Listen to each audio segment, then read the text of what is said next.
এদিন ছিল ছোট্ট একটা ট্যুরের প্ল্যান, আর সেটারই ডেস্টিনেশন হলো ভুটান। অনেক রুলস কমপ্লিটের পর ফাইনালি আমাদের এন্ট্রি হলো ভুটানে, আর সেখানেই দর্জি ভাইয়ের সাথে আমাদের পরিচয় হলো।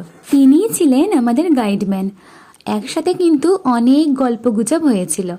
সাথে ভুটানের এত সুন্দর প্রাকৃতিক পরিবেশ, যেমন ধরো হ্যাঙ্গিং ব্রিজ থেকে শুরু করে গুম্ফা টেম্পেল, এছাড়াও ভিউ পয়েন্ট, অনেক জায়গা এনজয় করতে করতে কখন যে বাড়ি ফিরে আসার সময় হয়ে গেল আর ভুটানকে টাটা বাই বাই করবার সময় হয়ে গেল সেটাই বুঝতে পারলাম না। আমরা যদি কখনো ভুটান আসতে চাও আর এত সুন্দর প্রাকৃতিক পরিবেশ এনজয় করতে করতে ভুটানের অনেক গল্প জানতে চাও, তাহলে অবশ্যই কিন্তু আমাকে কমেন্টসে জানিও। দর্জি ভাইয়ের কন্ট্যাক্ট নাম্বার আমি তোমাদের সাথে শেয়ার করে দেবো। সব শেষে কমলা লেবু নিয়ে বাড়ি ফিরবো না সেটা তো হতেই পারে না। সামনেই একটা হোটেল দেখতে পেয়ে সেখানেই ছুটে গেলাম। খাওয়া দাওয়া কিন্তু বেশ ভালো ছিল।